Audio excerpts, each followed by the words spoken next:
ঠিক আছে নিয়ে যারটা যা। চাচা আল্লাহ আপনার মন বাড়াইয়া দিব। আচ্ছা ঠিক আছে যা। হালা বুইরের দিকে তেজ কমে না, এমনিতে বেচা কিনা নাই, কত বড় একটা মাছ বিক্রি করে দিয়ে দিল। বুঝলাম না বিষয়টা।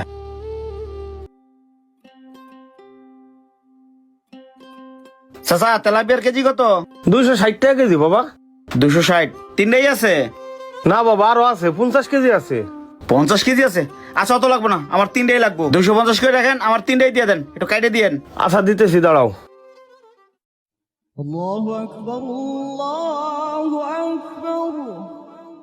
বাবা আজান দিছে তো, আমি নামাজটা পড়ে আসি, নামাজটা পড়ে এসে তোমার মাছটা দিতেছি। নামাজ পড়বেন? হ বাবা। নামাজ পড়তে গেলে তো দেরি হয়ে যাবো, 5 মিনিট লাগবো, আমার দিয়ে যান। আমি যদি এখানে 5 মিনিট সময় ব্যয় করি তাহলে তো আমি জামারটা ধরতে পারবো না। তাইলে তো কাকা আমি মাছ নিতে পারবো না। বাবা না নিলে তাহলে আমার করা কিছু নাই রে বাবা।